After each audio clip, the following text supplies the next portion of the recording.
everyone has a bad day at work. But with comedians, when we have a bad day at work, there's a live audience there.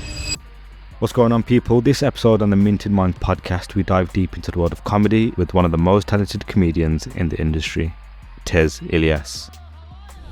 I am Muslim, so I've got all of that going on. Does comedy give you that fulfillment? Yeah.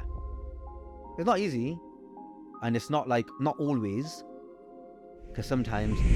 And what those people haven't realized is genuinely there are downsides as well. I remember thinking to myself, like, I work 8-9 hours a day, and then I leave work and I'm going to pubs around London, like upstairs of, function rooms of pubs and stuff. Yeah. And I don't drink, and I'm trying to make these strangers laugh for no money. And if they don't laugh, it ruins my day. Bro, that's fucking mental. Even back in the day when I was growing up, we had Goodness Gracious Me on TV. We were proud to see those guys on TV, and they were like, oh, rep it, innit? Yeah, wicked. All these are doing their thing, yeah. But we never thought it could be us. I never looked at them and thought I could do that. I was just like, oh, sick, someone's doing it. And I feel like I feel like our families have the same mindset. That like, oh, it's good that someone's doing it, but I don't want you to do it. A few months in, I started telling a couple of my cousins and stuff. And my cousin was like one of the funniest people that I know. He was like, sorry, come again? Did you say you do comedy? I've done mad things in stand-up, like being live with the Apollo twice, played in some amazing venues, done my own tours and that. Acting, I've been like, in a good show and stuff. I've written a book. So I guess the next steps is just like...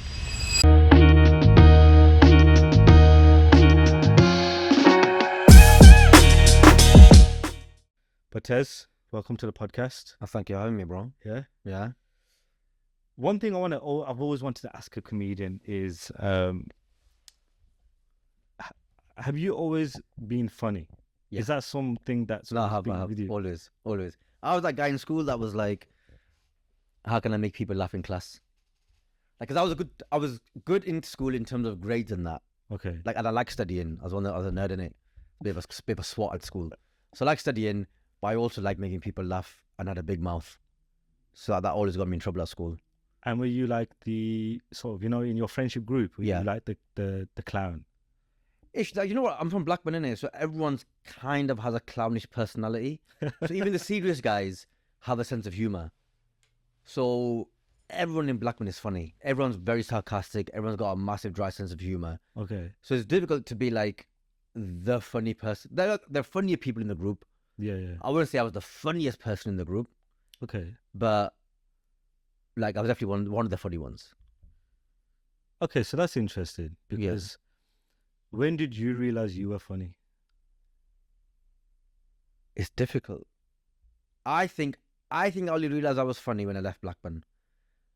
So when I went to uni in Lancaster, but Lancaster is a very middle class white university, so most of my friends there were middle class white kids from all over the country, and I was making them laugh, innit? Just because I'm a kid from Blackburn, speaking like how a kid from Blackburn does, making sort of jokes that we do. Okay. And I was making them kids laugh, innit? And then I was like, oh, am I funny? And then I thought, no, actually, I'm funny though. Like, yeah, I am funny, innit? Because at school, like, everyone just makes each other laugh, innit? So you don't really know if you're funny because everyone's got a similar sense of humor, but you've got a similar background. Everyone makes each other laugh. My family is very funny. My cousins are very funny. So I don't feel like I stood out in terms of being a funny guy at home. So when I went somewhere else, where I'm in a different environment, and you plug this guy from this environment into that environment, then I feel like I stood out as being a funny guy. So then you realize, and I was like, oh, I know I'm making people laugh. Oh, I'm actually funny. Yeah. So, okay, so you went to uni in Lancaster. What were you studying at that point? Biochemistry. Bachelor's in biochemistry and that. Okay, so your career has taken a turn. Yeah, slight. For the better. A slight 90-degree that way. Yeah. And looking back, okay, when did you start taking comedy serious then? But I didn't even start comedy till I was 27. And how old? So I had a whole career before that. So I turned 40 last month. Mashallah. The big 4-0. The big 4-0. You don't look 40. Thank you, bro. Just because you got that light in my eyes, in it, that nude is shining off me. No, thank you, bro. I feel like my beard looks 40. My beard looks 50. But I think it suits you the watch. But I think the rest of my face, though, yeah, no. As soon as I dye my beard, I look a lot younger. But I like it though. I like it. It suits I you. like it. Thank you, bro. Suits No, I like it. So yeah, no, I'm 40. So I started comedy when I was 27. So the whole career before that. So that came way later. I was just making people laugh for free for ages. Think you can monetize it now. And then I thought, I've got a gift. I should share it. Did you ever think like 27 is a bit late to kind of change career? Or I wasn't thinking of, when I started, I wasn't thinking of changing careers. For me, it happened. I found comedy by accident, and then it became a hobby. So it started off as a hobby became a serious hobby became a part-time job, a part-time job became a second job, and then a second job became a career. So it wasn't like I woke up one day going, jack everything in, become a comedian. It was like, Yeah. to learn how to do it first, isn't it? So from my first ever gig to quitting my job to do comedy full-time, that was 6.5 years. 6.5 years. Yeah. And Now it's been 13 years.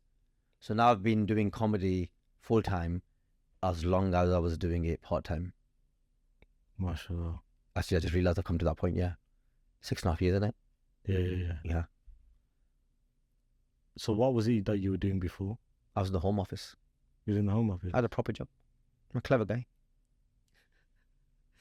I had a proper career, bro, everything. I went to uni, did biochemistry, did a master's in management, got on the graduate program in the civil service, the fast stream. Don't know if you've heard of that. A lot of kids apply for it. Most of them don't make it. And then as I was doing that, I did that for 10 years. I was at the Home Office for 10 years.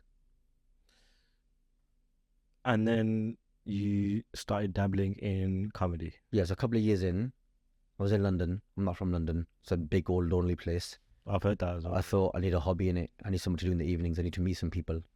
So I started looking for writing courses. I thought I'd do some creative writing. Just somewhat, not for any big purpose, Okay. just as a hobby. Yeah. Just to go out, meet people, whatever, do something creative. And then while I was Googling creative writing or whatever, I came across, there's this adult college in Holborn in London. And within that, there's like 1,000 courses in that place. So I was just looking at like what they've got. So I found creative writing. I thought, what else have they got? And then I came across a stand-up workshop. And I thought, hey, I didn't even know such things existed. Yeah. 'Cause I'm from Blackburn, innit? I grew up the way I grew up. Like even in Birmingham, like there's a very creative shit happening in Birmingham, innit? There's a lot of stuff going on, music, culture, all this stuff, yeah. Blackburn is like an area of Birmingham. Okay. You get me? It's a small town, innit? Like Yeah. Blackburn's like small Heath and Alum Rock, Yeah. like in one. That's the size of Birmingham. So we have, in terms of culture and music and all this sort of stuff, there's not really anything going on. So for me, growing up, if you were like, if you had any ideas of becoming an actor or a comedian or anything creative, a singer or anything like that, you'd have no idea how to start because I don't know, where do those people make? I have no idea, because there's no one in my school who did anything like that. There's no one in my college who did anything like that. If I asked my teacher, they probably wouldn't know. So Really? it never even crossed my mind to be like, if you, when I was a teenager at school, if you said to that kid, or when you grow up, you're going to be an actor, you're going to be a comedian, you'd have gone, oh, all right, yeah, then I'm going to go to the moon, yeah, become an astronaut as well. Like there would have been no like The idea process. of doing anything creative, Nothing. anything. Nothing. Yeah. I dropped drama when I was 14, even though I was good at it, because I thought, what am I going to do with drama? It was drama or business studies. And I thought, well, business studies, I could probably do something with that, but I'm going to do with drama, even though I enjoyed it. Because we don't encourage kids, innit, to do stuff they enjoy. We encourage them to do things that are useful.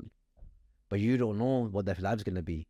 So at 14, what I thought was going to be useful to me turned out to be less useful to me than the thing that I thought I was going to do for fun. Mm. Because we don't know our whole lives, innit? We don't know where we're going to end up. Do you think it's a cultural thing though? 100%. 100%. It's a working class thing. It's an Asian thing. Probably a slight Muslim thing as well. That there's certain things that we're like, it's not really us. It's not really us like that. Yeah. But I think we'd be proud of it, innit? Like, if we see Opni on TV, like even back in the day when I was growing up, we had Goodness Gracious Me on TV. We were proud to see those guys on TV, and they were like, oh, rep it, innit? Yeah, wicked. All these are doing their thing, yeah. But we never thought it could be us. Mm. I never looked at them and thought I could do that. I was just like, oh, sick, someone's doing it. And I feel like I feel like our families have the same mindset. That like, oh, it's good that someone's doing it, but I don't want you to do it. Okay. I think there's a similar mindset there. It's different now because our kids are growing up in a different generation. Kids growing up now, growing up in a slightly different generation, innit? Than growing up in a social media generation where everyone is doing something. Yeah. So it's slightly different to think that if someone's doing something like slightly different, it's not that big a deal anymore because you see so many people doing things slightly different. Yeah. Back in the day when you had 4 channels on TV and maybe some people had Sky and cable or whatever, that was unheard of. Someone doing something slightly different. Like I always say to my middle class comedian friends who come from like Bristol and nice places like that, I say to them like, I knew more people growing up. I know more people who've been to prison than who work in the arts. So because prison, there's lots of paths to go to prison in Blackburn, but there weren't that many paths to go to the arts. And even then I left Blackburn, I was in London. If I was in Blackburn, I probably wouldn't have been that lonely to look for something to do in the evening anyway, because I would have had my family around me and but the friends that I grew up with and stuff, so that wouldn't have been an issue. But also, even if for some reason some flicker went on in my head in my mid-20s that, maybe I'll do that comedy or something, I would have talked myself out of it because I would have been in the wrong environment. Because I would have gone, nah, my lot, don't do that. I would have spoken to someone about it and they'd gone, are you mental? Are you mad? So I was kind of like in the right place at the right time with the right frame of mind because I was lonely, I needed something to do, and I had free time, and I had no one around me to say to me, where are you going? Because I was living with a mate, but we were essentially just living on our own in it. I was in a flat share, but no one to question me going, where are you going tonight? Where are you going or whatever? What is this? So I just started doing it. It was like this. It was the 6-week course, 1 day a week. I didn't teach her to be funny or anything like that. Is it the stand-up course? Yeah, the stand-up course. It doesn't teach her to be funny, but it gives you the mechanics of writing. Okay. And it gives you homework, and it just gets you into the mindset of writing funny material, and just gives you a few do's and don'ts. And then at the end of it, everyone who was on the course, they did a showcase.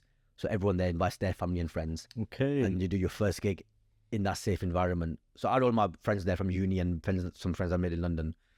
And it's like a nice safe gig in it. There were like 70, 80 people there.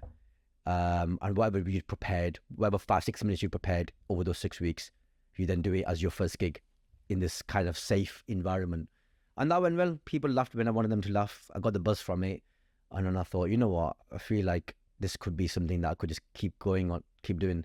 And then across the country, there's the bottom rung of the comedy circuit is the open mic circuit. Okay. So that is often free entry. Everyone's performing for free. It's generally people going less than 3 years. It's almost like a giant work experience. Okay. Where people are putting on gigs for free sometimes, or less than a $5 usually. And everyone's doing like 5 minutes or like 5 to 10 minutes. Because everyone's just kind of learning how to be a comedian, how to do stand-up and stuff. And so I immersed myself in that. And I didn't even know that existed. But then obviously when I was doing the course, I made a few contacts and stuff. And I found out about this massive subculture that existed in London. Like 4 or 5 nights a night. So 4 or 5 events in different places in London a night. Different in Birmingham and places, isn't it? London is just different. Yes. So Monday, Tuesday, Wednesday, Thursday, there were gigs, like free gigs that I could sign up to hone my craft all over London. So I threw myself into that.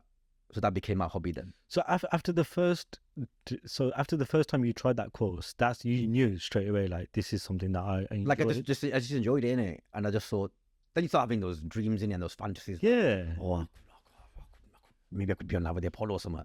Yeah. So I just started doing it, innit? It's like most people who, for example, if you want to be a footballer, yeah, you go train football, innit? You go train 5 days a week. And you might, if you're good enough, you might join an academy. And if you're good enough, you progress through the ranks and then you might make a first team or something. But most people play football do it as a hobby. Yeah. You pay once or twice a week with your boys. But because it's up so until you're competitive. 25 or something, and then you pay once a month. Yeah. And that's similar with comedy. There's less people doing it, but it's similar. You got to learn to do it. So you got to do it 3-4 nights a week for ages till you get good. And then sometimes you get good, sometimes you don't get good. So sometimes you stay at that level. And if you're good, you end up progressing. Did you see any people that you joined with at the time not sort of do that well? Like, did you ever find it hard to tell someone, yeah, you're not that funny, mate? No, it's not. You know what it is? It's not my place to tell anyone. Yeah, but that's because comedy is so subjective anyway. Okay. So there'll be people who find me hilarious, and then there'll be people who think I'm as funny as cancer. You know what I mean? There are people who think I'm the funniest guy, and there'll be people who think I'm funny, and there'll be people who think this guy's not even 1% funny. Okay. because comedy is subjective. There'll be people that you think are funny. I'm talking about comedians. Yeah. Who your friends don't think are funny. Yeah. You'll all have, like, if you ask 10 people who's your favorite comedian, they're all, you get 8 different answers in it. So comedy is subjective. So it's not for me to say to anyone. Yeah. There are big comedians who are like the most famous comedians in the world, and I find some of them funny, some of them I don't find funny because they're personal taste in it. So it's not for me to say if someone's funny or not. Mm. I mean, some people aren't funny, but it's one of them things. Like, some people use it for therapy, innit? Some people are on there for therapy, and it becomes their what's them called, almost like their social life. Well, being on stage. Yeah, being that comedy circuit. Okay. Like, cause you obviously after a while you meet the same people in it, and Oh, so really, social. Like So there's on the open mic circuit any one time there'll be like 200-300 people. Oh wow. And so eventually you'll get to know most of them, and then they become your friends.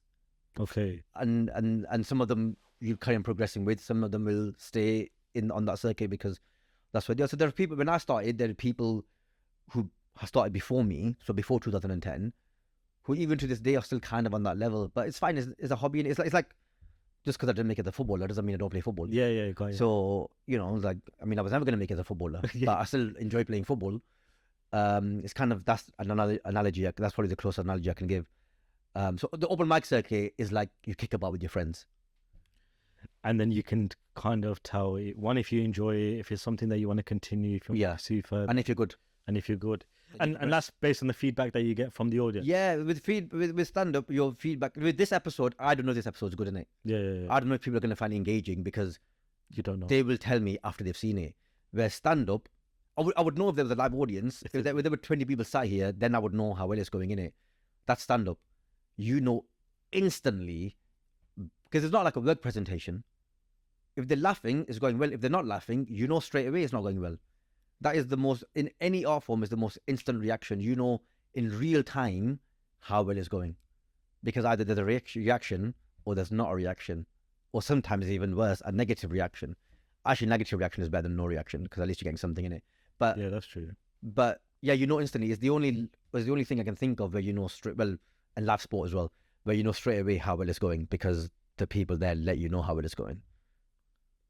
How would it feel, kind of, when I'm assuming, like, when you're writing your jokes or whatever it is, you think, oh, this one's gonna bang, this is the joke that's gonna get everyone laughing. Has there been a moment where you've had that and then the reaction is the complete opposite? All the time. Yeah, especially when you start, because now you got a bit of experience and you kind of know your own voice. I mean, I'm 13 years in now, so I know my voice a little bit and I know crowds a little bit, and so I kind of will know how I deliver a joke on stage and whether or not what I'm writing is going to fit into that. And sometimes you know straight away. Sometimes you write a joke and you're like, that's going to kill. And now I know, if I think that, it will kill because I've got enough experience in it. Okay. Where sometimes you're like, you know what, this is an idea. I've got to try it and let's just see how it goes. And then eventually you might be able to mold it into something. Or sometimes you're like, you know what, I've tried it with this idea and it's not really working out, so let's just drop it. But early on, there's no experience in it. So you're just writing completely fresh. You don't know yourself. You don't know what sort of comedian you are. You're going out there and you don't know what your audiences are different every single night. And so you're just trying stuff out and you're seeing you're just throwing enough shit at the wall and see what sticks. But even like comedy is so weird. Like one night you'll do, so at the beginning, you kind of, the whole thing is to try and get 5 minutes of material. That's the aim at the very, very beginning, at the bottom level. Try and get 5 minutes of material. So you write your 5 minutes. You might have a bit more, but you got to have 5 minutes on stage. Minimum, yeah. Yeah. And so one night, that 5 minutes will kill. They'll have a great time. The audience are like, oh, funny, blah, blah, blah, blah. You do that exact same 5 minutes in a different environment, in a different place, with a different audience, and you get nothing. Oh, really? And then you're like, all right, well, I don't know. Is it the jokes? Is it me? Is it whatever? But sometimes just some rooms are like that. It depends how early you are in the night. There's so many dynamics in comedy that people who just go to watch don't understand. So if you go on first, that's hard because you have to warm the crowd because the audience are not warmed up. Or if the MC doesn't do a good job, the audience are not properly warmed up. So you're having to do the warm up, or sometimes. What do you mean by MC? The host. Oh, okay. Or sometimes the host is too good, and then it outshines you. And then the first person goes on. And they can't match that energy, or they got a different kind of energy that the audience then have to adjust to and they don't quite adjust to or whatever. Like say you got a hyper MC, yeah. Someone's very funny, charismatic, and just like gets the crowd going, and then you get someone on who's kind of just a bit low key, a bit deadpan. That's just their style.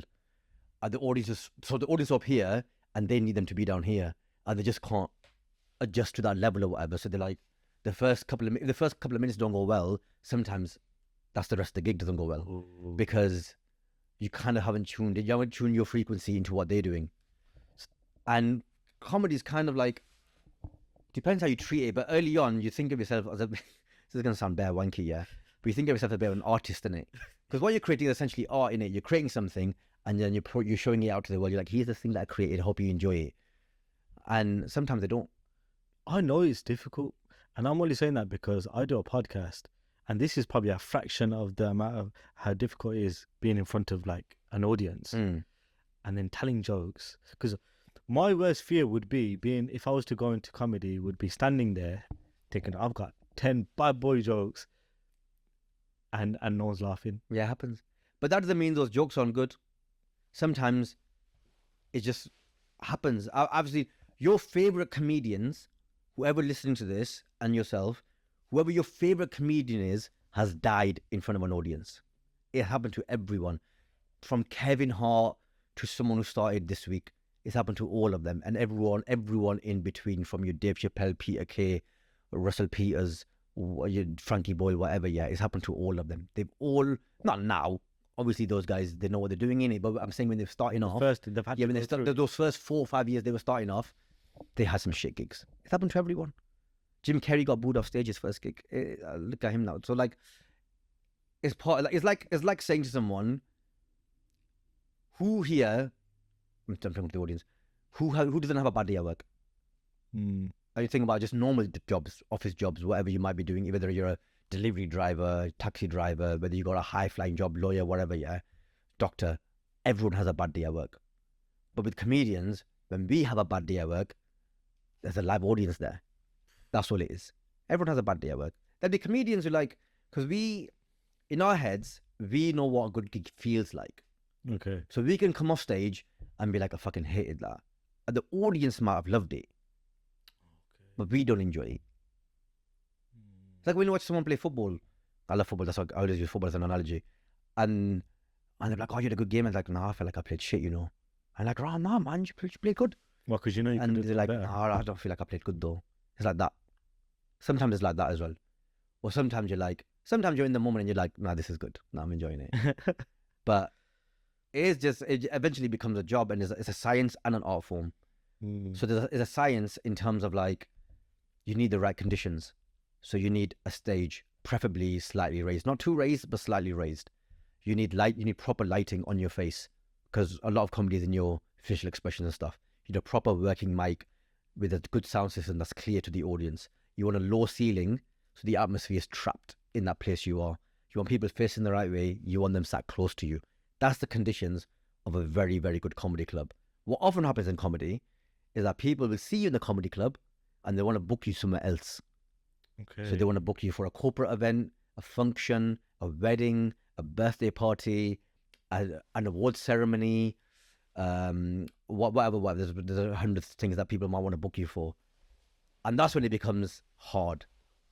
So anywhere where comedy is imposed on people, as opposed to people coming to watch it, becomes difficult.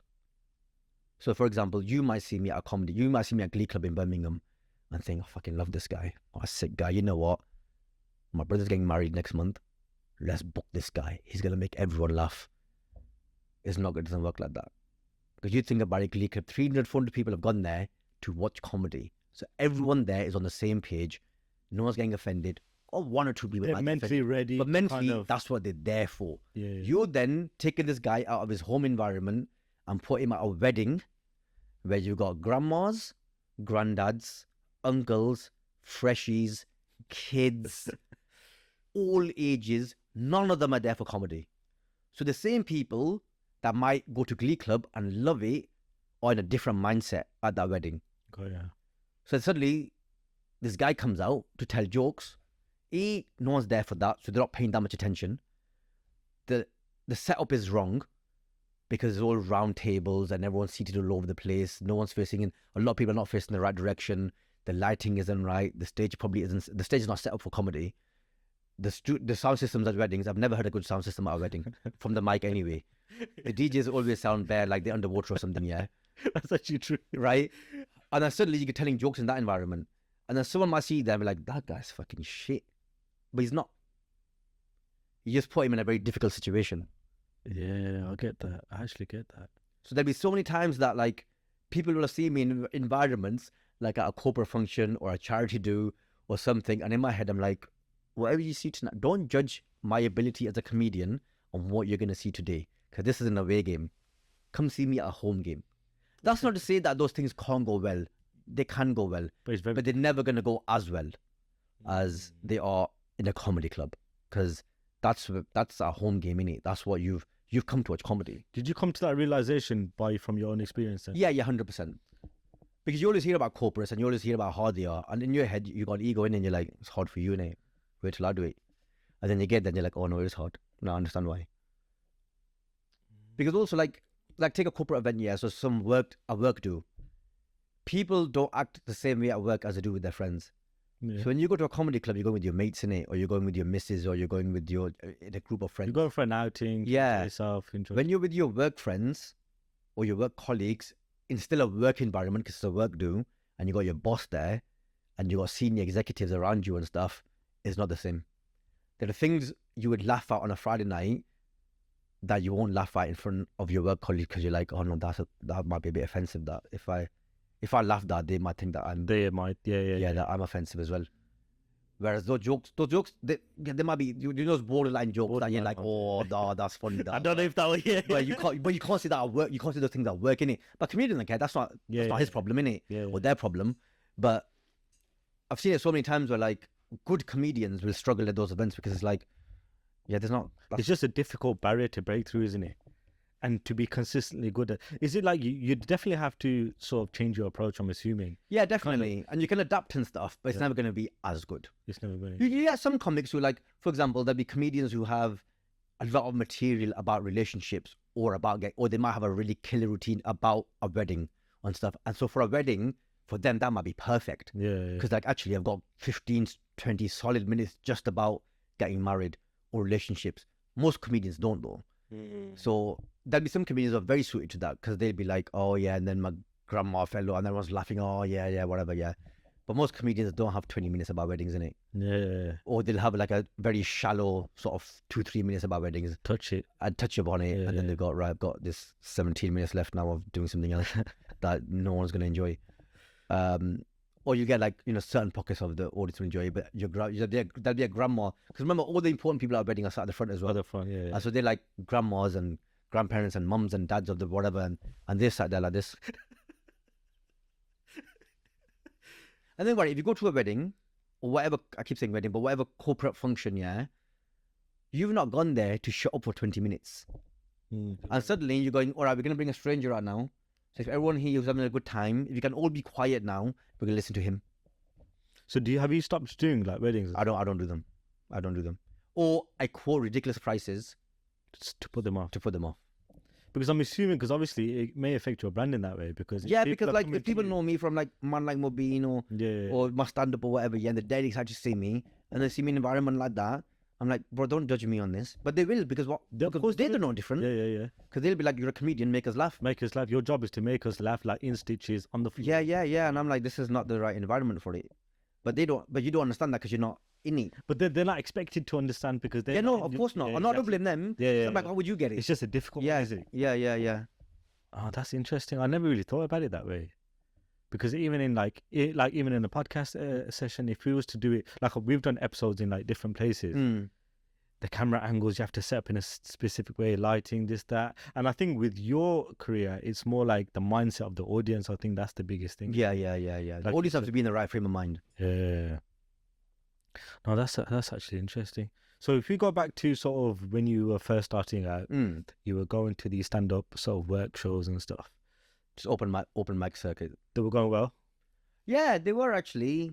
So they were going as well as they could on that level. Okay. And so I was quite lucky in that I got a 5-10 minutes together that worked for me very quickly. Okay. So when you're at that level as well, there's competitions. There's like new act competitions for new act. So people who are going sort of less than 3-5 years, there's competitions for them specifically. There's about 5 to 10 of these things, all from different organizations. The BBC has one. The BBC has a very good one. And so I was getting to the final like every couple of months. For in my first couple of years, I was getting to the final of one of this competition. I never won, but I always got to the final of these things. And for me, that was enough because I got to finally prove something in it. Yeah, you're good enough. So just getting to these finals, doing well in these competitions, doing well in these open mic nights, people saying to me, "Oh, you're good at your level. You know, you're doing really well." It was just validation in it that to keep going. I think in that early first 6 months, if I was struggling and I was dying on my ass all the time, obviously I had the odd difficult gig before. Yeah. Regularly just dying on my ass, Okay. having shit gigs. I probably would have given up because I'd have gone, you know what? I've tried it. It's not quite for me. But I was doing well enough regularly and getting that validation to be like, just keep going, keep going. And I was doing well enough that I thought to myself, you know what? Because there were still tough times, and I was like, but if I give up, people around me are going to make it, or at least 1 or 2, 3 of them will make it. And in 10 years' time, I'll see them on TV, and I'll think to myself, now that could have been me though, because I was at that level, or I was better than them, or I was at least as good as them. But they just kept they kept going. So that perseverance is such an important part in this industry, and resilience as well, because you will have shit days. It's difficult on your friendships, on your relationships. Like I was single when I started, so it didn't really matter. But I could imagine like if I was in a marriage or if I was in a serious relationship, it would have been difficult because 4 or 5 nights a week you're going out, you're doing a 9 to 5, and then you're out in the evening and you're not back to like 10, 11 o'clock. You go into pubs and stuff, which is where most of this is happening. You don't drink. What are you doing with your life? Your sounds a bit mad. I remember thinking to myself like a couple of years ago, I was like, I work 8, 9 hours a day, and then I leave work and I'm going to pubs around London, like upstairs of, you know, function rooms of pubs and stuff. Yeah. And I don't drink, and I'm trying to make these strangers laugh for no money. And if they don't laugh, it ruins my day. Bro, that's fucking mental. But if you break it down like that, No, it's actually insane. Yeah, no. And I was thinking to, like, I had that self-realization. I was like, this is actually there's no end goal to this. This is actually mental what I'm doing. So why are you putting yourself through this? But then you have to, innit? To do anything. Like to get anywhere in life, whatever you want to start, whether it's a business or sort of a job or whatever. Like I'm sure like people like high-flying lawyers, when they look back at their work experience, they'll be like, I can't believe I had to fucking do that. We have to. But what would you say the toughest moment has been for you sort of in your early years where it was kind of borderline, I'm going to stop, I'm going to quit? It was just tough because sometimes you end up plateauing. So you do well and then you plateau. And by plateauing, I mean you don't make any progress. And that can last a week, it can last months. And so when you plateau, you're like, you think to yourself, is it I'm never going to make it past this level? Is this the most I could get? And then if you think to yourself, well, this is fuck all really. Like, what's the point? If this is all it's going to be for the rest of... No point. There's no point carrying on because I'm not making any money, or I'm making very little money, and I'm not getting any better. So I might as well just... It's a good hobby. It lasted a nice couple of years. You done all right. Done all right, you know. Made a few friends in that. Jack it in. But then eventually what happens is another level kicks in, or something clicks in your head and you get better again, or an opportunity presents itself and you're like, okay, cool. There's a really good story about just the American Office. Yeah. So Jim in the American Office, John Krasinski, was married to Emily Blunt. He went to New York to start acting. I think he went to uni, and when he came back from uni, he wanted to go into acting or drama or whatever. And his mum was like, "Come on, man, like, nah." What do you do? And he was like, "Please, mum, I just want to try in it." And his mum was like, "All right, go on, do what you need to do, go." So he's gone to New York. I think he's there like 2-3 years trying to make it work, doing part-time jobs, trying to go for auditions. Nothing's really working out for him. And then I think it was like September, and he said to his mum, he rang his mum up and he goes, "You know what, mum, America's a big place in it, so I can't remember where his mum was living. But like, "Mum, you know what, I've tried it, thank you for your support, but this is not working out for me, and I'm a bit depressed about it, so I'm just gonna come home." And his mum said to him, "You know what, just give it 2 more months, And if it doesn't work out, then we'll come and pick you up and come home and that. We'll do some money. And he goes, all right, 2 months and that, yeah. The next day, he booked the office. And he could have left. And that's the peak of his career. Well, that's the platform that he's built everything on. So Do you ever think that, like, yeah, you never know. You never know what's around the corner. Maybe there'd be a lot of John Krasinski's in it who it didn't work out for. There'd be more who didn't work out for than it did work out for. But you gotta hope that you are the one in it that it does work out. And you know what? It doesn't have to work out at that level. That's like an extreme example in it that has worked out for him like big time. So it doesn't have to work out at that multi-million pound level. But if you keep going, something will happen. If you got some level of talent, something will happen. It doesn't have to be like a household name level. But it could be you're making a comfortable career level. Like I would much rather have a comfortable career where I'm not mega rich, but I'm comfortable. I can pay my mortgage, and I can go on a nice holiday every year. And you know, my kids are wearing, not that I've got any kids, but inshallah, keep me in doors. My kids are wearing nice clothes. I'm wearing nice clothes or whatever. Yeah, you know, sort of that comfortable sort financial freedom. Yeah, not even that level. You have to work, but Okay. But what I'm saying is, I'd much rather be working, doing what I'm doing, than getting that equivalent money working in an office. So would you do what you're doing now for less money than if you were to do a 9-5? That's an interesting. Depends what less money is though. Like, if it means I have to go live in a council flat, then no. Okay. But No, you're comfortable. Let's just say you're comfortable in the sense where give me some figures in it. Okay. Let's just say you were qualified to do a certain role for 100,000 a year. Right. Yeah. Like an office top. Yeah, like an office job, wherever sales director, wherever. Yeah. You didn't really quite enjoy it, but it paid the bills. It gives you a nice lifestyle. Yeah. Gives you. Whereas you chose a different career, being comedy, and you absolutely love it. You are excited to go to work every day. It's difficult in the sense of getting bookings, but you're able to earn enough to provide for your family, just above the basic necessities. So you're able to go for a holiday once a year, but nothing too expensive. Okay, so that was 100 grand. What am I on now? Let's just say you're on.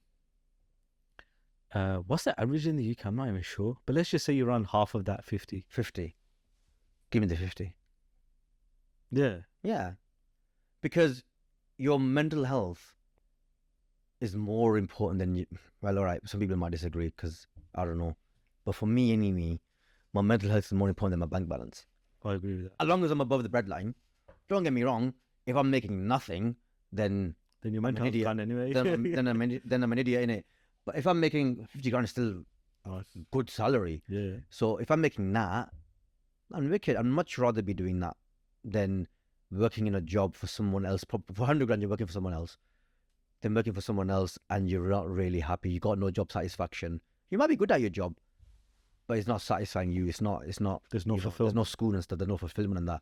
I'd much rather be doing something for less money, as long as I'm still be able to provide the necessities for my loved ones. I'd much rather be doing that. Does comedy give you that fulfillment? Yeah. It's not easy, and it's not always, because sometimes it's weird in comedy. The more well paid the job is, the less fulfilling it is, often. So these corporate jobs I was talking about, the hard ones, where you're going to where it's hard, and you're going to an environment that's not for comedy, and you're imposing those are much better paid. Those are properly well paid compared to doing comedy clubs. Comedy club is very basic fees. Comedy club is like day job fees.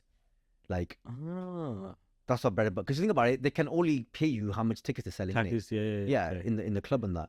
So they're like very basic fees, compared to what you get for a corporate gig or whatever. So they've got a certain budget that they can splash on it. Yeah, exactly. If they've got an event for whatever, people who work in corporate events know how much you spend on events, and if they're booking entertainment, then you can expect a decent fee. We're talking the difference between 3 figures and 4 figures. So you're getting low 3 figures in comedy clubs, and you're getting low to mid, even high 4 figures doing corporate gigs.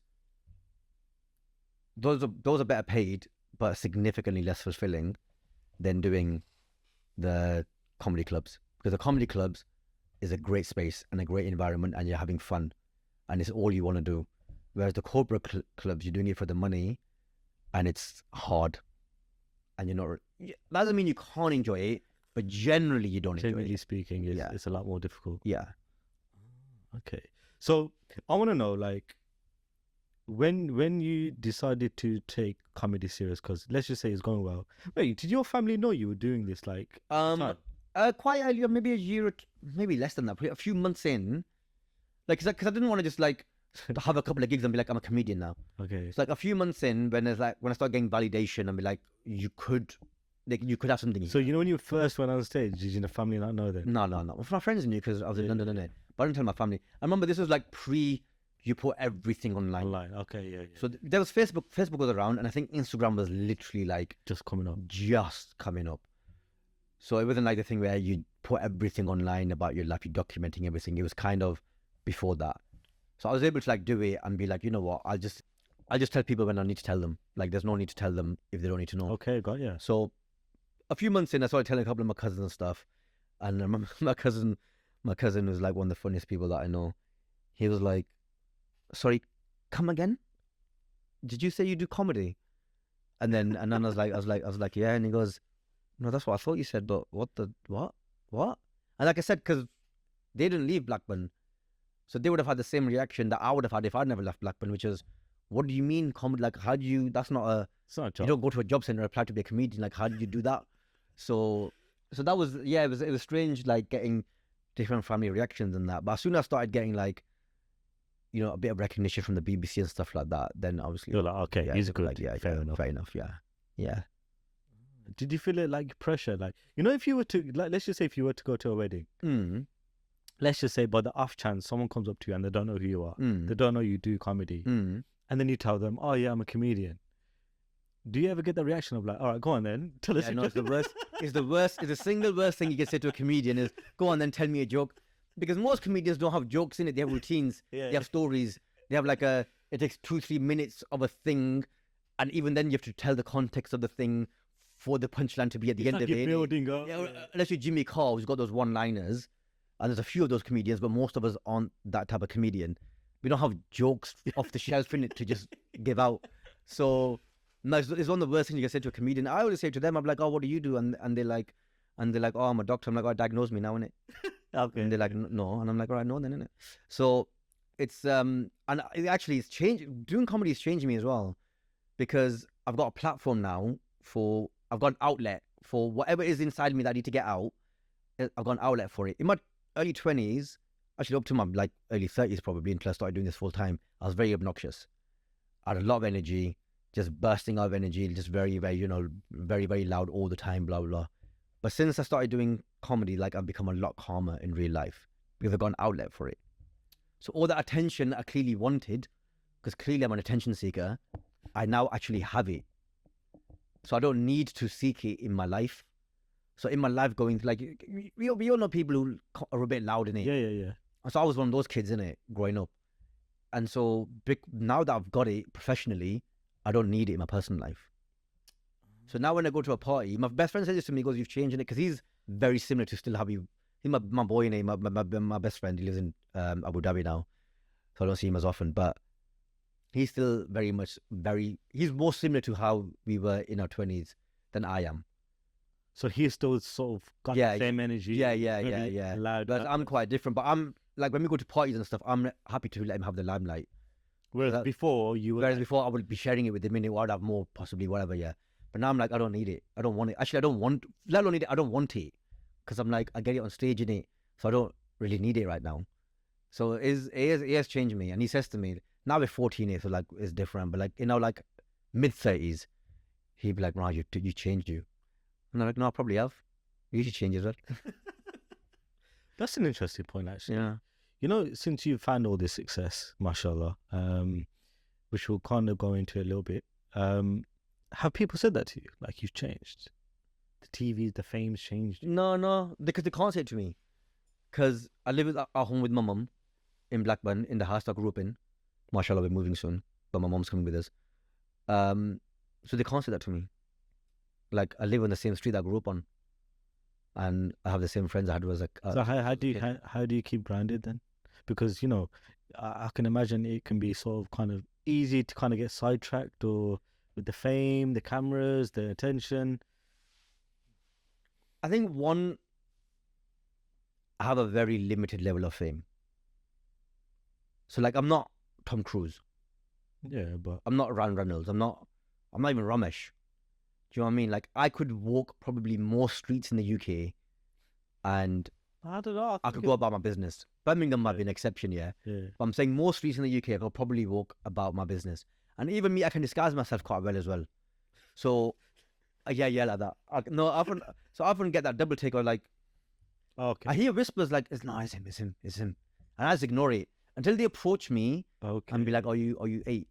And I'll be like, yeah, I am, yeah. That's how most of the time. Oh, so did you get more? Most times it's like, most time, are you 8? And I'm like, yeah. Like, oh, he's 8, it's him. But unless they say it to me directly, Okay. I hear it because they're not fucking that far away, and I can hear them. They'll be that phone. It's Tez Ilyas, no, it's 8, man. And then I just leave them to it. And then if they want to approach me, because sometimes they still don't approach me, like they be a bit shy and stuff. Yeah. I just leave them because I don't hear them going, yeah, it's me, it's me, yeah, come and say hi and that. No, I just leave them to it. But like me, I don't see myself as different to anyone else because I'm a working class kid who grew up. Like, you know, we didn't have any money growing up and stuff. So now that whatever I've achieved, and I don't think I've achieved, to be honest, like that much. But like, if people say that to me, I'm like, all right, cool. But like, I'm still the same person. Like, yeah, you don't get me wrong. There are moments when you might be a bit big-headed about it, or you might get caught up in the moment slightly and stuff. But we all have moments in it where we think things or whatever. But I would say majority, like, you know, you have a bit of spikes sometimes. But like most of the time, I'm just. It just is what it is. And people in Blackburn don't bother me. Like I grew up with, I live in the same area that I grew up in, so everyone knows me anyway. Okay. So sometimes kids might get excited. Like my friends' kids might get excited, but my friends are just like when I go to play football with them, I love it because they never mention it. They never bring you up, and I love that. Like we don't talk about. Well, I don't ask them about their work, innit? So like, we just talk about the things that we go to, which is normally football, to be honest. But that's good though. Yeah, I love that. And sometimes I actually have this ongoing thing with my missus that I hate meeting new people. I hate meeting new people. Really? Because, and this is going to be ironic about what I'm going to say next, because every time I meet someone new, the conversation becomes a podcast. You know what I mean, innit? Yeah. Oh, how'd you get into it and that, yeah? Oh, what did your mum think about it? Oh, I couldn't do it, you know? And I'm like, no, that's me too. Like, they're like, it just becomes every time I go to a wedding and like, I'm just like, my brother's like, what's happening? I'm like, I'm in a podcast. So sometimes my brothers, they leave me to it because I just like to make themselves laugh. But sometimes if I look at them, they come and save me in it. Because I'm like, not everyone's well-meaning. It's not that. I get it. I would do it. Yeah. Like I'm sure if I met Messi or something, I'd be well annoying. But like, but it's just like, just is repetitive. You're saying the same. I just send them this episode, innit? I'm like, listen to Minted Minds episode, whatever. Yeah, just take 45 minutes out of your life. Just listen to that. I'll tell you all my backstory. Because it's always the same questions. How did you start? What was it like doing Man Like Mobeen? What did your parents think? When are you on tour? And you're like, I do gigs every weekend. So when are you free? They're like, when's your next show? And I'm like, tonight. And they're like, oh. I'm like, are you coming? No. All right then. So it's just like, I don't want to sound ungrateful. It's nothing about like, being ungrateful. It's just one of them, like, just one of those things. It's just like I have friends in it, and I just want to hang out with them. Are you recently because married? They don't like. Yeah, I only got married last July. Mashallah. And I'm assuming she knew who you were before you got married. Yeah, so we had this ongoing joke with her that I'm like, oh no, she's a big fan, but she's like, no, I wasn't. So we met on Twitter. So you met on Twitter? Yeah, so she'd been following me for a little while, but she says for my political opinions, apparently, not because of my jokes and that. Yeah, it's fair enough. I did a bit with COVID and all that. Yeah, so that's how she came across me apparently. And then at the start of last year, so January, she's having a bit of banner online on Twitter and stuff. And I was like, oh, maybe there's something here. So I just DM'd her. It turns out I was right. And then, yeah, a few months later, we got to know each other for a little bit. And then we locked it down. And then, yeah, a few months later, we got married. Hitting 40 in it. There's no point waiting. Did you wait on purpose? Or was it like, what do you mean? Like to wait this long to get married? Or... No, I was married before. Oh, were you? Okay. Yeah. So all that stuff, didn't work out and all that. Okay. So that's another chapter of my life. Is that before you were doing comedy or? Yeah, so I got married like in my mid-20s, Okay. back home, all that stuff. Didn't work out. Okay. Happens. Happens. But you go through these things, innit? And Again, resilience, perseverance. But I was like, I mean, there'll be people here maybe who are in a position where they're like looking for a rishta or whatever, or like wanting to make things happen or whatever. And it's hard, man. Like, I'm in that boat. are you? How old are you, if you don't mind me asking? 34. 34. You're 6 years younger than me, so you, in my Still got time. in my eyes, you're like, I remember when I was 34, people said to me, I'm like, I'm not a kid. But I'm like, but you are like, because in your head, you don't think you're young in it when you're 34. But I would say you are young. But I get it that you don't think that. I don't think that, because up until 33, I think I could get away with. And I was having this conversation with. You're early 30s. At 33, you're early 30s. Early Isn't it? Now you're mid 30s. Yeah. And like, I feel as if you can class yourself as like a young adult. Yeah. And then 34 is like you've hit that. 30 is the new 21. Yeah. Do you know what I mean? No one. We're a younger generation. Yeah. Like our parents, like when my mum was your age, Yeah. she had like 5 kids. Yeah. Do you know what I mean? And the idea of having that many kids at that age, because I always saw my mum as old. You know, when I was a child, my mum was just old, isn't he? Yeah, 100%. But she was like in her mid-20s. It's mental. It's weird to think that. Yeah. It's mental, bro. She was a kid. Like in them terms, when I was a butcher, she was like a twin. Because when you're 25, you don't know, you're a kid, innit? You're a kid? In that way, she was a kid, innit? But in my head, she was just always old. So it was mental. Yeah. I think Like she was just a kid, like just trying to work things out, like probably not knowing, like imagine that life, like imagine going sleep at night, going, I've got these fucking 5 kids and that. But that's the thing. I'm only 34. But I still feel quite young in the sense of I don't. I thought you were younger. Yeah. Huh? I thought you were younger. Oh, is it? Yeah. Take that. I guess you carry yourself and stuff, innit? Like maybe young spirit and that. that's it. Well, like I said, I've always believed that we are a younger generation. I think, like you said, our family, our parents at our age had a lot more on their plate. Yeah, and also they were told to get married. They got married, innit? Yeah. They didn't have choices. They didn't have what we have, the abundance of choice and stuff. It's like you're marrying someone but that's it. Did you get any pressure then for getting married? The second time round, no. First time round is all that family thing and you go along with the other stuff. It is what it is. You tried it. But the second time round, there was pressure in terms of like, come on, mate, clock's ticking and that. Yeah. But I knew from the first one, I was like, I knew I was like being in a marriage that's not right for you, innit? Okay. So I was like, I don't want to make that mistake again. Because there's lots of people in the world. Yeah.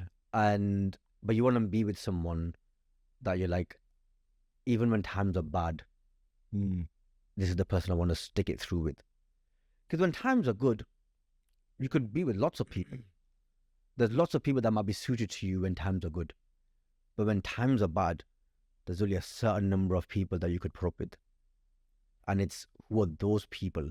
Who's that person that when it's shit, that you're like, you know what, no, actually you want to stick it out with this person. And that's what it is. That's who you need to be with. Not with the person that like, oh, when it's all rainbows and sunshine, this is great. Because that you get that with your friends as well. You get that with your family and stuff. But it's like, you want that obviously, but you want to be with that person that when it's shit, like, you know what, whose shit are you prepared to put up with? And that's only a very limited number of people.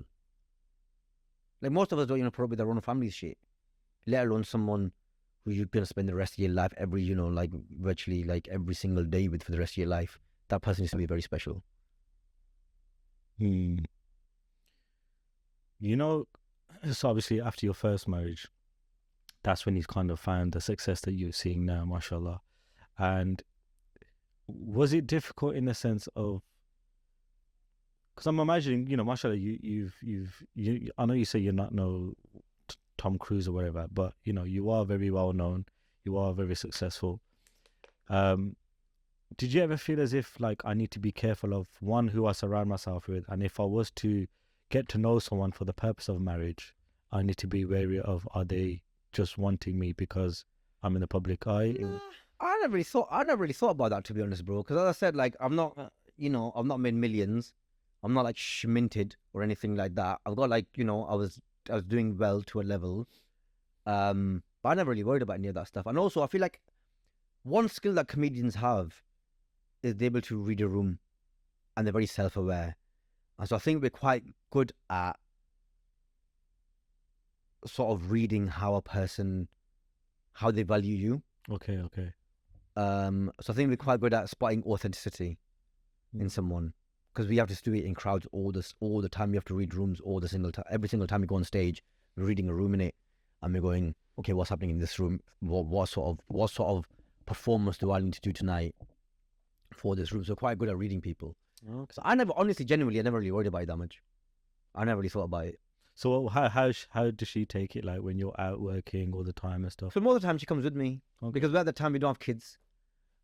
She works, but she works most of her jobs at home, like working from home and stuff. She got one of those office jobs that in the pandemic came from working from home, so she carried on doing that, which is great. So most of the time she comes with me. So most gigs, 90% of the time, unless there's a family thing going on, she comes with me, which is great. Because at some point, inshallah, we'll have kids. That won't always be possible. So at this moment in time, it's nice that we can spend as much time as possible together. Does it affect your marriage in any way? Because I know I don't know, maybe this would have been affected you sort of in your early days, because you said that when you have a crap day at one of these events or stand up or whatever, it will affect your mood and stuff. And I'm assuming that will affect your... Yeah, but less so now. Like it's like anyone who's worked at a place for a long time. The first time you have a crap day, it's kind of going to ruin your day, innit?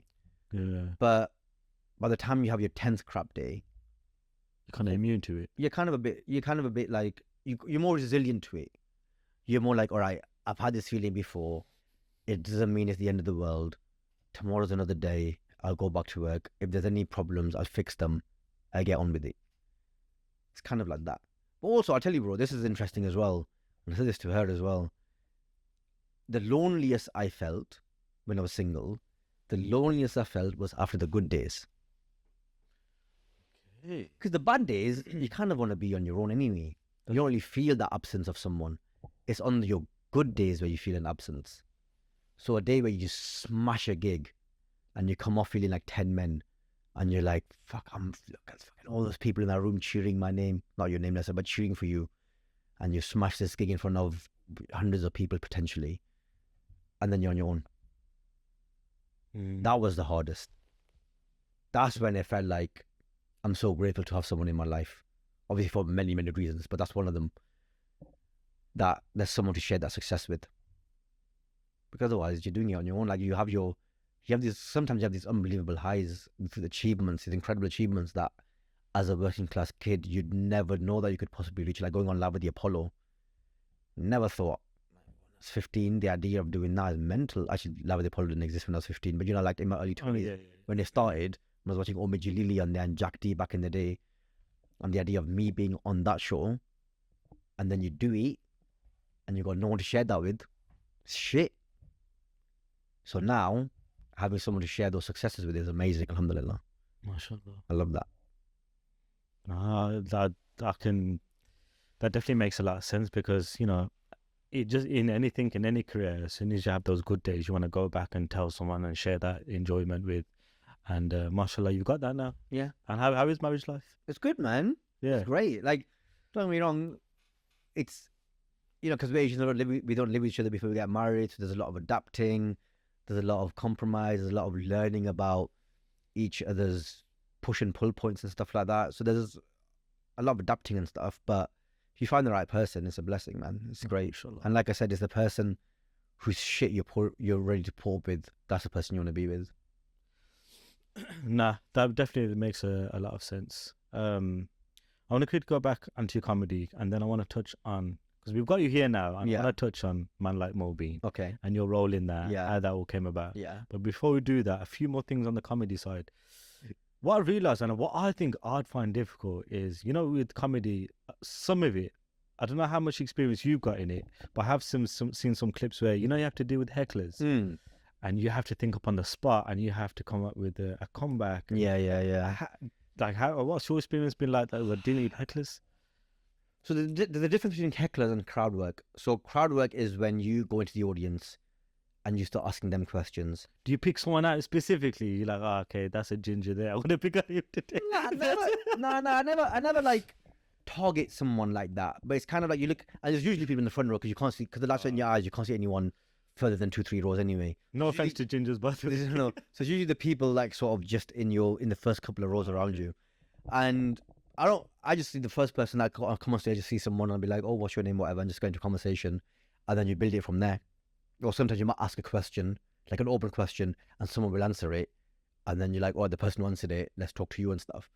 So I never go on thinking, oh, unless it's someone like in the front row wearing a really loud shirt or something, He's or asking for it. yeah, like someone who's clearly wanting some level of attention. Then you're like, all right, let's give you some attention. What's one on that? Or conversely, sometimes I ignore that person. If there's someone who's obviously crying for attention, sometimes the best thing to is not to give it to them. Because sometimes someone who wants too much attention can spoil a show as well. Yeah. Because they make it about them, or they start giving you smart answers, and you're like, no, trust me, I'll do the comedy.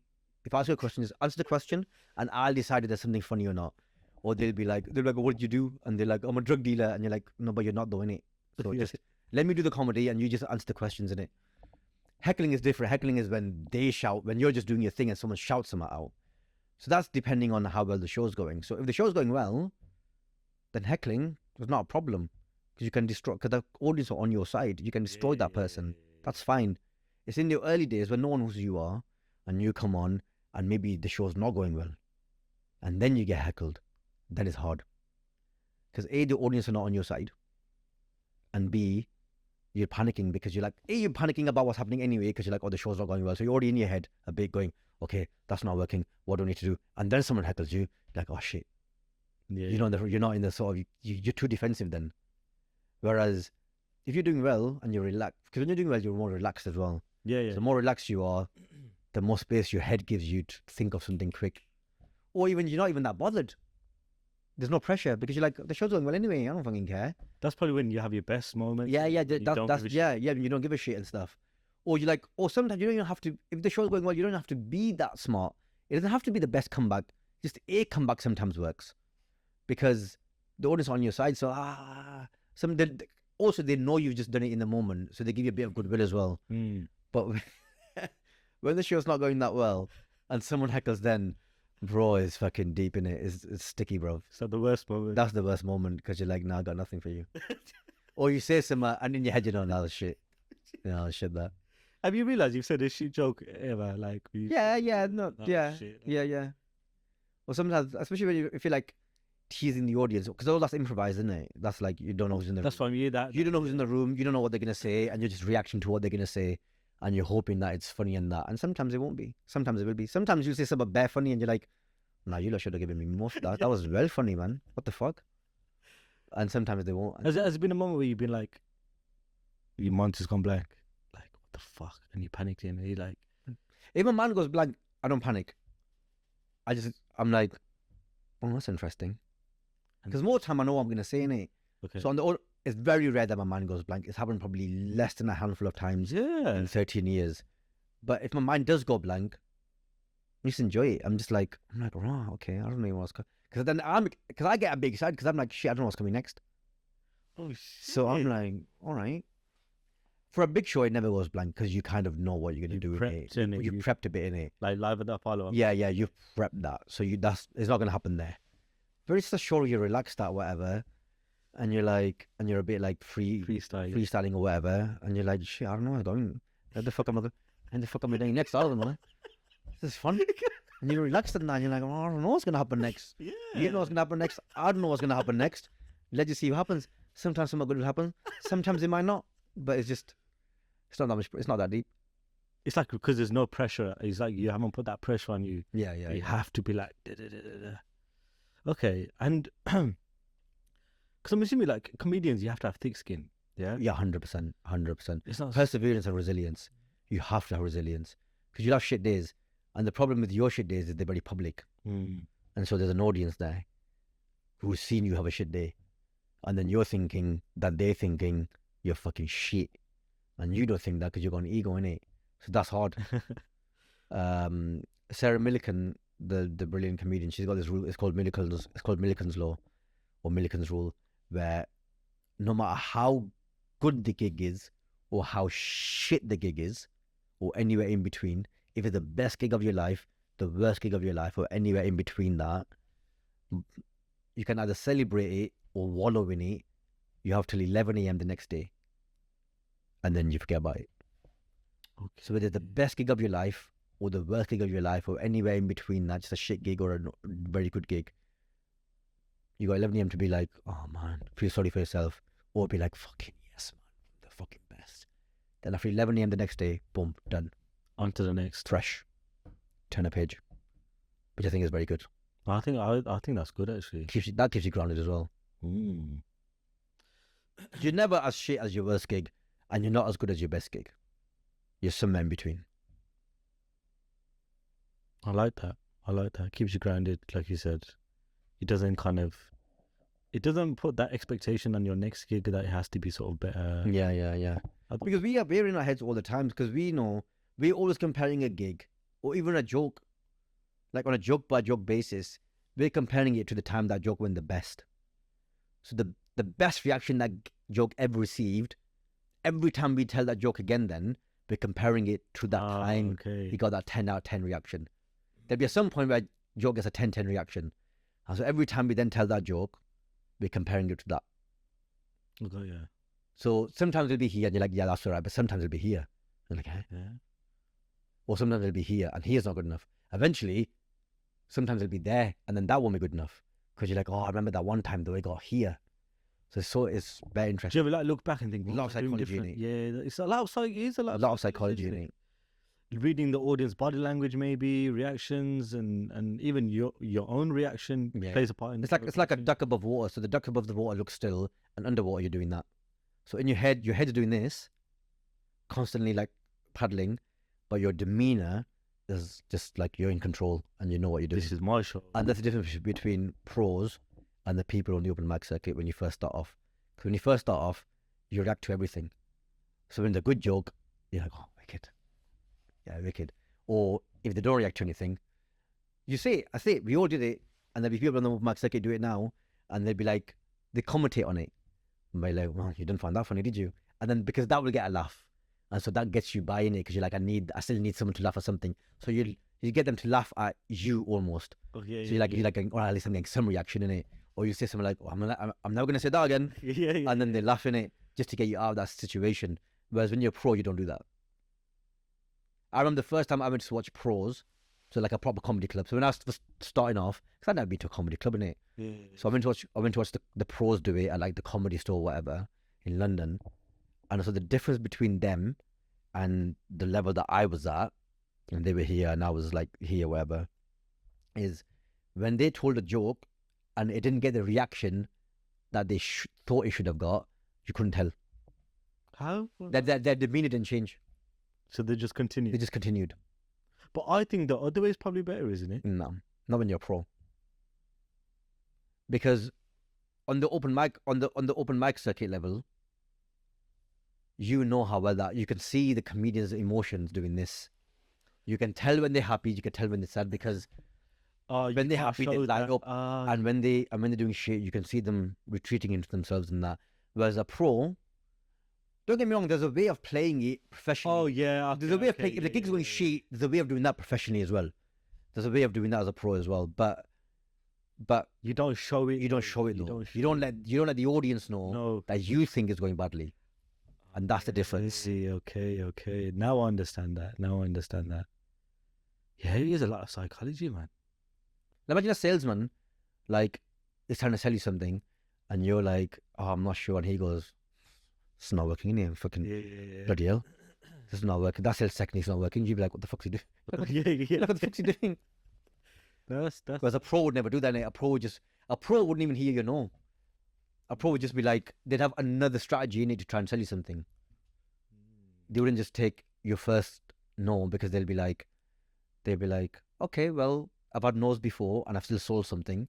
So let me just go on to more to the next strategy. And they're like, oh yeah, fine, of course you don't want it because of the blah, blah, blah. And you're like, well, what do you mean I don't want it? Maybe I do want it. Why are you telling me I don't want it? So there's different strategies in it. Oh, and good, if you're a pro, you have better coping mechanisms than when you're brand new. And I think that comes with experience, innit? Experience is everything. Yeah. Experience is everything. But it's amazing because I think your normal person wouldn't understand how much that actually goes into being a comedian. Like there's actually a lot. How do you deal with the haters? Has it ever been me? I don't have that many, to be honest, mashallah. I don't have that many haters. And the ones that are there, sometimes I don't like there's a thing in comedy as well that where like if you see 100 people in the audience and 99 people are laughing, the one person who's not laughing, that's whose face you see. It stands out. It stands out. So the same in comments. There'll be 100 nice comments, and that one comment that is like, oh, you're shit, you're a sellout, you coconut, oh, why are you taking the piss out of yourself, whatever. That's the comment that stands out. And that'll play in your mind. And that play in your mind. All the other... Rather than all the good ones. And it's annoying because if they think I'm shit, I don't care. Because comedy is subjective. Yeah. To them, I might be shit. And that's fine. That's not a problem. I'm not asking them to come buy a ticket, innit? That's no problem. If you think I'm shit at what I do, that's your prerogative. You got your own taste in comedy, whatever, yeah. No skin of my nose. But it's when they say shit like, oh, you're a coconut, you're a sellout, you're taking the piss out of your religion, I'm like, where? That's when I get defensive. Because I'm like, what are you basing that on? But then there's no way of saying that without sounding defensive, innit? So you kind of have to ignore it. But then I don't like ignoring it because I'm like, if someone else sees that comment, it might influence their thinking. That it might put something in their head that wasn't there before. So if someone sees one of my clips and they're like, oh, look, I'm taking piss out of his own religion, I'm like, where? So you feel as if you have to address it. You feel like you have to address it because you're like, what if someone else sees that? And it might change their opinion. Yeah, and then it just puts a seed in their head that wasn't there before. Okay. That, oh, is he taking the piss out of religion? Or maybe he is actually. And then they will look at but it I'm from not a different... and then then they look at it from a different angle and see something that's not there. Or something that you've not intended then. And it pisses you off, bro, because you're like, why are you so fucking dumb? Like, I don't understand. A, you don't know my life. And B, there's nothing here that you're saying. So why are you saying it? But then I don't like clapping back though. Because I'm like, part of me is like, you're literally not worth my time. And also you'd sound bare defensive. And then it feels like, yeah. Then if I feel like you're being, then you're, because if I was reading it, I'd be like, why are you being defensive?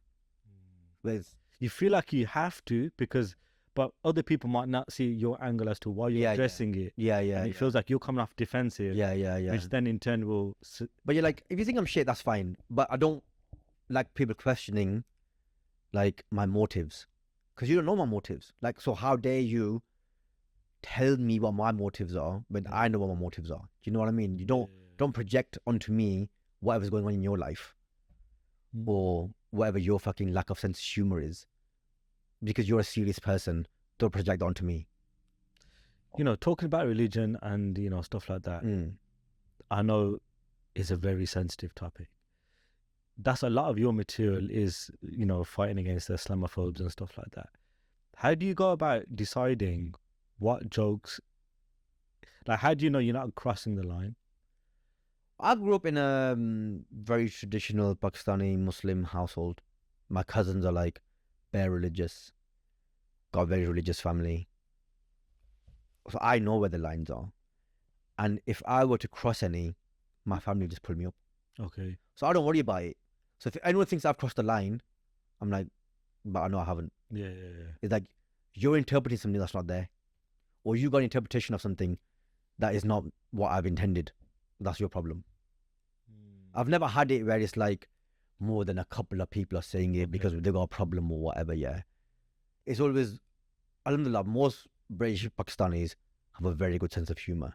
And we understand sarcasm, and we understand irony, and we understand where someone's saying one thing, but actually there's a subtext there of something else. We understand that. But there's always some people who either deliberately don't or just don't. And then they have to have their little say in that, and you're like, that's not what I'm saying though. But I'm like, but I know if I've crossed the line because people will pull me up. I've got people at home to pull me up. I think a lot of the hate, especially when it comes online, these hate comments are from people that don't really mean what they say. I think that's one thing I really What, trolling? They just say just for the sake of saying things. You know what? To see a reaction. Yeah, and if you know what, if someone has got their name and their face in their bio, fine. Yeah. I will not respect your comment per se. You won't get that. But I'll take your comment. Yeah. Maybe you're being constructive or whatever, yeah. But if you're hiding behind no picture and no real profile or whatever, why the fuck should I care about what you think, innit? Because you're not even brave enough to put yourself there. You're not even brave enough to tell me who the fuck you are. So why the fuck do I care about your opinion? You still do because it's human nature, but you shouldn't. Yeah. And I'm saying that to myself as well. You shouldn't. And also, if people are not putting money in your pocket, Mm. and they're not supporting you, and they're not. If someone was a fan of mine, and I know that they come to every show and they've seen every episode of whatever I'm doing here, and then they say something, I'd be like, okay, this is someone who understands my perspective. They're a fan. They add value to my life by putting money in my pocket. I should hear them out. If it's a random internet person hiding behind no profile picture, user 1276 or whatever, yeah, and they want to offer an opinion, what the fuck do I care about your opinion, bro? Your opinion means nothing to me. A, I don't know who you are. B, you're not brave enough to tell anyone who you are, because you're a sad bastard who's not brave enough to put their face where their fucking mouth is, yeah? So why does anyone care about your opinion? You're a sad bastard just telling people your opinion, but you're not doing anything constructive with your life. I think a lot of people in that situation are probably not happy with what's happening in their own life. And so they go out there looking for problems in other people's. But 100%. human nature. And I find that nine times out of 10, the comments that are the hateful comments are from these profiles. Yeah. No profile picture. Yeah. And you know what it is? You know those aunties and uncles that we talk about, the ones that interfere in other people's lives and that, who chat shit, who gossip. That's who these people will grow up to be. They're the future interfering aunties and uncles. You know, the ones that whisper in someone's ear going, oh, your daughter's doing that. Oh, is your son doing that? That's who they're going to grow up to be. Okay, so you are part of Man Like Mobeen. Yeah. You've got you had a very had No one believes me that I'm dead. But I am. Inna lillahi wa inna ilayhi raji'un. He's gone. Okay, can you confirm that? Yeah, 100%. So you're not coming I back? confirmed it then. I'm dead. I'm not in the new series. No way, man. Way. I'm not in it. No way. Died. What? Okay, so what was that like? What? The whole experience, like being It's a great, bro. I loved it. Like, how did it come about? so I'm not an actor in it. Well, I guess I am in that I've acted. But I'm like, what I mean is, I'm not a trained actor. I didn't go to acting school. I didn't go to drama school, this, that, yeah. So I didn't even know I could do that until I got the opportunity. And it's like, oh, I can act a bit, you know. No, so me and Guz met, like, I think it was a couple of years before Man Like Mobeen properly started. He was doing, we both got these BBC, separately, we both got these BBC shorts. So I did like these Ramadan things. He did one, I did one. And then we kind of just connected after that because it was the same sort of series of shorts in it that went out at the same time. So we'd be like, oh, you've seen yours or whatever, yeah. So just chatting. And that same summer, he was doing his Pakisaurus thing that went super viral. That's when most people, I guess, outside of this area heard about him. And then we kind of hooked up, had dinner a couple of times, sort of had a similar kind of vibe in terms of background and stuff. And then I was making something else for Sky, this little short thing called the Shisha Cafe thing about Christmas, or the Shisha Cafe set during Christmas time. And then so I gave him a part in that. Well, that was fun. And then when Man Like Mobeen came up, he gave me a part in that. And then that was the pilot episode, which is very different to what the actual series ended up looking like. Okay. So that was a pilot. Then they commissioned that, but they kind of changed the whole story. So everyone else, the whole story changed. Obviously, he was still Mobeen, Yeah. Guz, and then he wanted to keep me on. So they wrote another part that they wanted me to play, but then I had to audition for that because then it became like a proper, it wasn't just a short in it, it was just a pilot, it was a proper full commission. So then I had to audition for that in front of all these producers and stuff. And that went right. They were like, yeah, chemistry, fine. And then, yeah, we started making it. This was like back in 2016, 17, something like that. Did you, as soon as that opportunity came, did we like, yeah, 100%? Like, Yeah. Obviously, if it was weird because if it happened 2 years before that, I would have had a job, so I wouldn't have been able to do it. But it was just the year after I left my job. So I was able, obviously, to do it because I was doing comedy full time then. And yeah, it was just a lot of fun. Like, none of us had any acting experience. So just learning on the job. A lot of time just improvising. you done well though. It was, isn't it? Yeah. And we're just improvising lines because we don't know how to learn lines because we're not professional actors.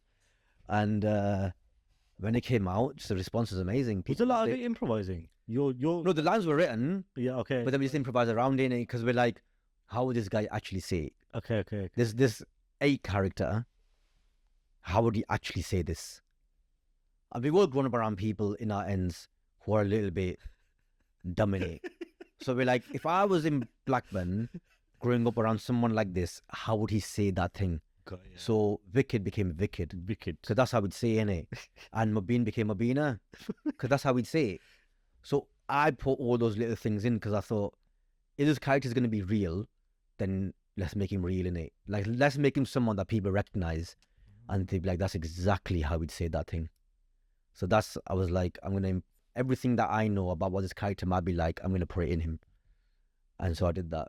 And so there's a lot of lines that and also we just messed about as well. Like the line we say one thing, we say the line, then we just carry on talking.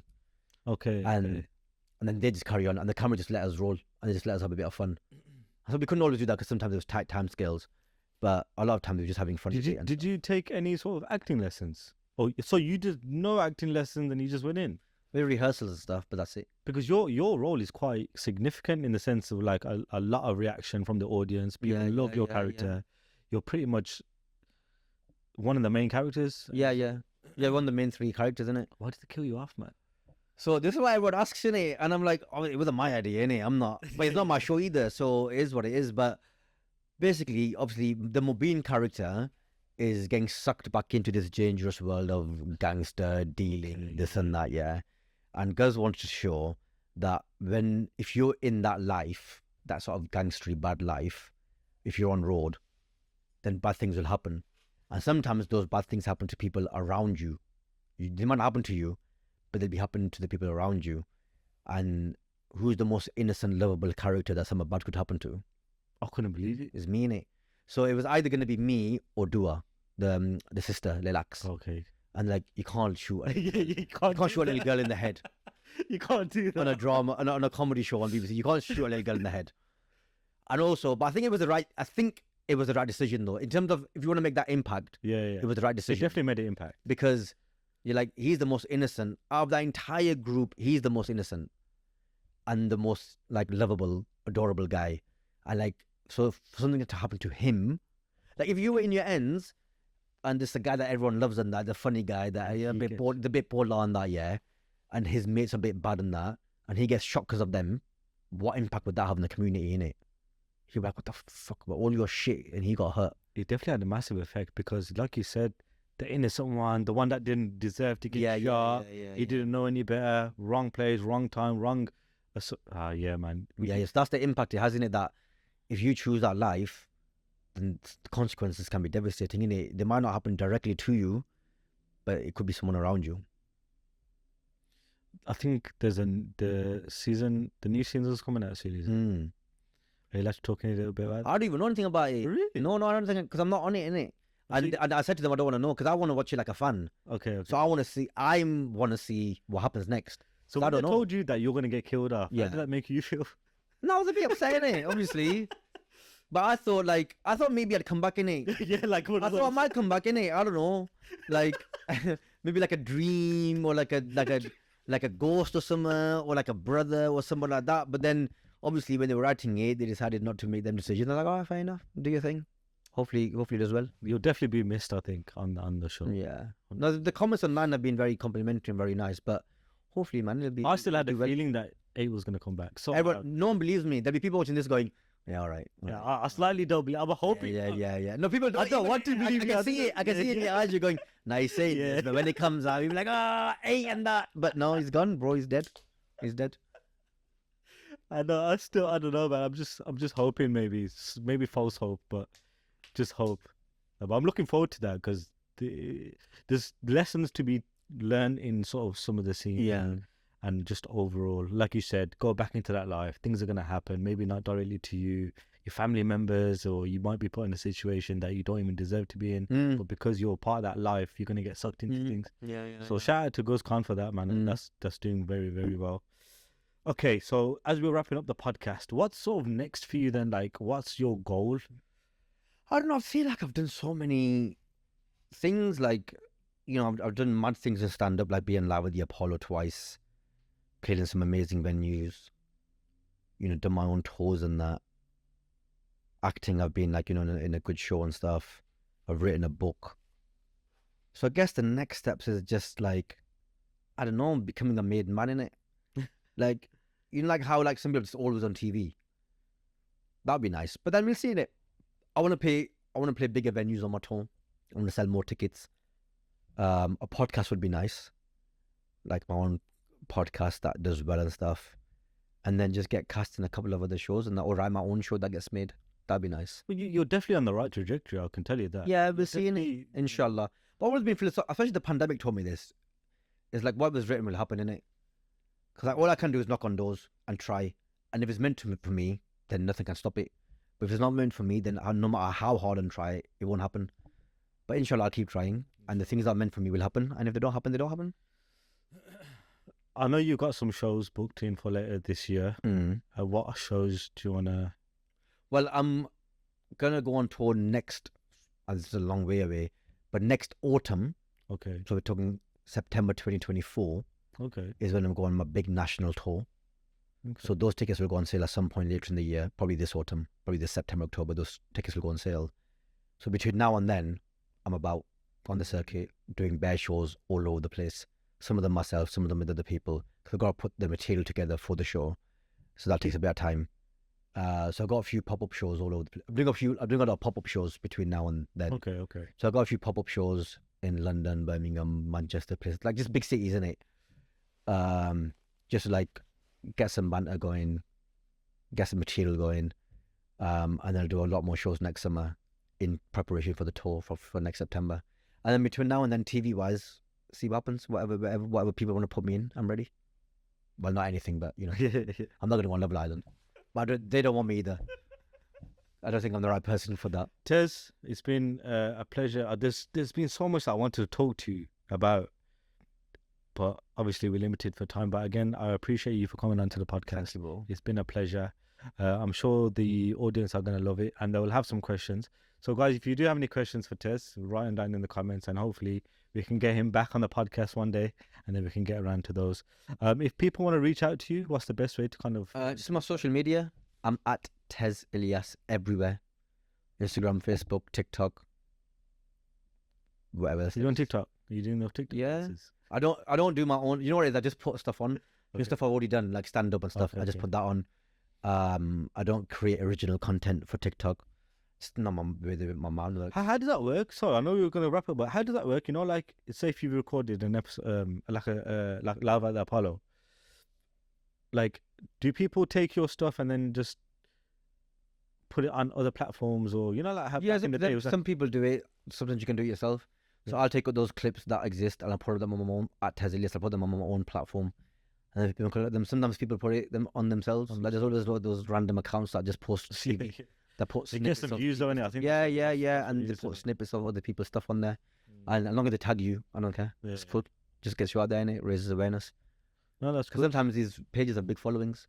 No, a lot of them do. I think a lot of these meme pages do that. Yeah, huge. A lot of these meme pages have posted some of my clips as well, and it kind of help the help. Yeah, it does. the It podcast. does help a lot. As long as they tag you, right? Yeah, give you some Sound. credit. There's been times where they haven't, and I was like, it's a bit cheeky. But Usually, if you message them, they do it. yeah, But they should just do it anyway. because you think about it, I'm assuming it's the same with this comedy. There's so much time and effort that goes into Yeah. the content that you're creating. And what they're doing is just this, and you're like, well, just tag Yeah. me in it. It doesn't cost you anything to tag me. Yeah. If I've created the content Yeah. and you using it to gain more followers, then just Because do everyone a favor in it and it's- follow and like. It's important because followers are important, because when you're creating an audience online, and this is from a business perspective, as soon as you launch a new show, new product, or whatever it is, you've got an instant audience that you can showcase that to. Now, Yeah. if you're not getting credited for certain things, that's affecting your growth Yeah. to a point.